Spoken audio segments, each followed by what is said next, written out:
Israel युद्ध का आज 7वां दिन है। शिया धर्मगुरु मौलाना कलवे जवाद साहब हमारे साथ हैं। जवाद साहब, जिस तरीके से ईरान पर लगातार हमले हो रहे हैं, आप लोगों ने भी लगातार आवाज़ उठाई है, आप कैसे देखते हैं ईरान आगे कैसे क्या कदम उठाए जिससे सब कुछ ठीक हो?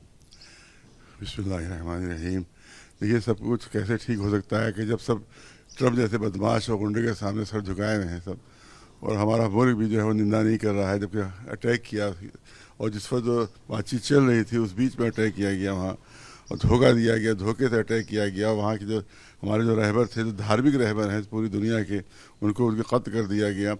और उसके बाद फिर अब चारों तरफ से बमबारी ईरान पर की जा रही है।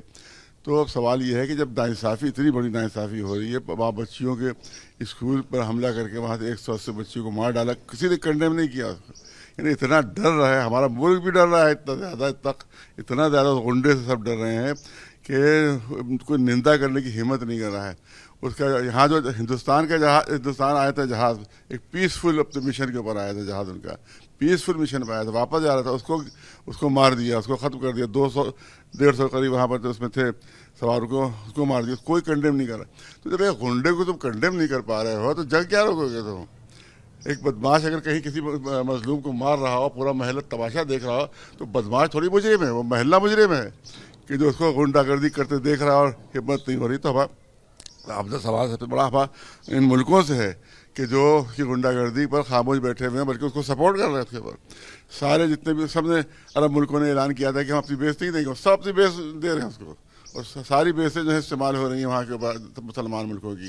तो गद्दारी मुसलमान मुल्क भी कर रहे हैं, गद्दारी पाकिस्तान भी कर रहा है, और हमारा मुल्क भी, इतना बड़ा मुल्क जो है वो एक गुंडे के सामने सर झुका है। हमारा इतना बड़ा मुल्क डर रहा है गुंडे से, इतना छोटा सा मुल्क ईरान वो मुकाबला कर रहा है और अपनी जानें दे कर उसके बाद उसको मुँह तोड़ जवाब दे रहा है। तो आप बताओ तो कि क्या इसी को इंसाफ कहते हैं? इसी को इंसाफ कहते हैं कि एक छोटे से मुल्क को मारा जा रहा है, खत्म किया जा रहा है, और पूरी दुनिया खामोश बैठी हुई है। इन सबके बीच शांति कैसे होगी, आप कैसे देखते हैं? शांति कैसी होगी? तो सबसे पहले तो हमले रोके जाए। शांति, और शांति की बात तो हो ही रही थी, शांति कैसे हो गई? वो शांति चाहते ही नहीं है, वो चाहता है ख़त्म कर देना, क्योंकि एक ही आवाज़ थी उसके खिलाफ उठ रही थी। पूरी दुनिया गुलाम बनी हुई, हमारा मुल्क गुलाम बना हुआ उसका, और उसकी हर बात को, हुक्म को हर हुक्म को माना जा रहा है। और सिर्फ एक इंसान था जो आवाज़ बुलंद किए हुए था उसके जुल्म के खिलाफ, उसके अत्याचार के खिलाफ। तो वो नहीं चाहता है कि उसके एक भी उसके खिलाफ बोल सके। ये इसका मतलब ये है कि जो है उसकी गुंडागर्दी है, सिर्फ गुंडागर्दी है, जिसकी वजह से वो चाहता ख़त्म हो जाए। और पहले ही हमले में उसने वहाँ के रहबर को मार दिया। 40 वहाँ जो थे जितने वहाँ पर बड़े बड़े अफसर उनको मार दिया। अब तो बातचीत कौन करेगा?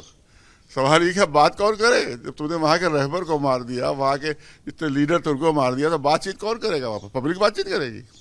बीच आप कैसे चाहते हैं, भारत का क्या रुख होना चाहिए? आप क्या चाहते हैं भारत से? क्या सच्चाई का होना चाहिए, नहीं कि आप जहाँ से 2 पैसे मिल रहे हो आप उसके आगे सर झुका दें, जहाँ से थोड़ा सा फायदा हो रहा है आप उसके आप सामने हाथ जोड़ कर खड़े हो जाएं।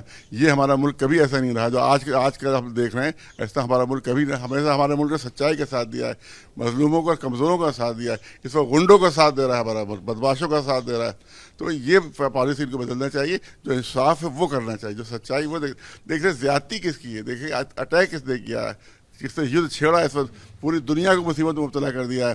अब स्ट्रेट ऑफ हॉर्मुज़ बंद हुआ है तो पूरी दुनिया के जो लोग परेशान हो जाएंगे इस वक्त। हमारे यहाँ के हिंदुस्तान में कितनी महंगाई बढ़ जाएगी, ये सब कुछ नहीं देख रहे हैं। वो ये देख रहे हैं कि एक बदमाश गुंडा जो है वो जो हुक्म दे रहा है हम उसके ऊपर अमल कर रहे हैं। ये पॉलिसी छोड़ें, जो सही चीज़ है उसको देखें कि सही गलत कौन है, सही कौन है, जालिम कौन है, मजलूम कौन है, कौन अत्याचार कर रहा है, किसके ऊपर अत्याचार हो रहा है, ये हमको देखना चाहिए। तब कहीं जाके सही मामला होगा। देखा जा रहा है ईरान भी लगातार जो है वो कहीं ना कहीं जो लोग उस पर हमले कर रहे हैं उस पर रिएक्ट कर रहा है, और खाड़ी देशों पर भी लगातार ईरान जो है बदले की भावना से जो हमले वो कर रहा है। आप इसको कैसे देखते हैं? देखिए, बदले की कोई भावना नहीं है, ये वहाँ उनकी बेसिस पर हमला हो रहा है। खाली जो बेस अपनी दिए हुए हैं, किसी भी वहाँ पब्लिक पर हमला नहीं हुआ। अरब में कहीं किसी पब्लिक पर हमला नहीं हुआ। लेकिन वो गुलाम है, क्या करें? वो जो वहाँ गुलाम है, दास है, वो स्लेव्स हैं। अरब मुल्क देखिए स्लेव्स हैं ये, और जो वो कहता है उस पर अमल करते हैं। लिहाजा ये नहीं अपनी पूरी बेसिस दे दी, तो जो भी हमला हो रहा है उनकी बेसिस पर हो रहा है कि जहाँ से हवाई जहाज उड़कर ये जो बच्चों पर जो हमला हुआ है, तो ये बहरेन से हवाई जहाज उड़े थे जिन्होंने वहाँ स्कूल के ऊपर हमला करके बच्चों को मारा था। तो जिस तरह से कातिल ट्रंप है, जिस तरह से कातिल नेतन्याहू, इस तरह कातिल अरब मुल्क भी हैं, वो भी कातिल हैं जो इन कातिलों का साथ दे रहे हैं और खामोश बैठे हुए हैं। के बीच जो हमारी आपकी बातचीत रही, आप भी गमज़दा दिख रहे हैं, आंखों में आंसू हैं। लगातार जब भी हम आपसे बातचीत करते हैं तो इस तरीके की चीज़ दिन मजलूमों को मारा जा रहा है, इनके नेतृत्व को मारा जा रहा है। जब 45 साल 47 साल से उसके ऊपर पाबंदी लगी हुई है, उसके बाद असलहे नहीं है, उसके बाद सामान नहीं, खाने का सामान नहीं, कुछ नहीं। ऐसे आप भूखे मुल्क को तुम फिर मार रहे हो उसके बाद कह रहे हो कि हम वहाँ पर तब्दीली चाहते हैं। तो तब्दीली क्या कब्रिस्तान के ऊपर हुकूमत करवाओगे? जब सब मर जाएंगे तो हुकूमत किसकी होगी वहाँ के? हम रिजीम चेंज करना चाहते हैं, तो क्या चेंज करना चाहते हो? कब्रिस्तान के शमशान घाट के ऊपर वहाँ पर हुकूमत करवाओगे तुम? आपके परिवार के लोग और बाकी आपके जानने वाले तमाम लोग इस वक्त वहाँ फंसे हुए हैं ईरान में? तकरीबन 1000 स्टूडेंट तो सिर्फ यूपी के हैं वहाँ के ऊपर, सिर्फ यूपी के 1000 स्टूडेंट हैं, जिसमें हमारा बेटा भी है और वहाँ पर हमारी बहनें, उनकी पूरी फैमिली भी है।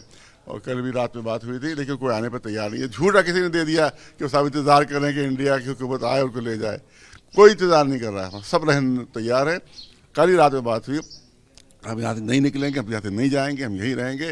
मरना है तो यहीं, जीना है तो यहीं साथ। बिल्कुल बिल्कुल, कोई आने पर तैयार नहीं, बात कोई आने पर तैयार। जो चैनल कह रहा है वो झूठ बोल रहा है बिल्कुल। बहुत शुक्रिया बात करने के लिए। तो अपना मौलाना कल्बी अज़्ज़बात साहब को सुना, जिनका कहना है कि जिस तरीके से लगातार जुल्म जो है वो ईरान के साथ हो रहा है, पर ईरान झुकने वाला नहीं है, ईरान बदला लेता रहेगा। कैमरामैन फैसल पठान के साथ विवेक राय, ABP न्यूज़, लखनऊ।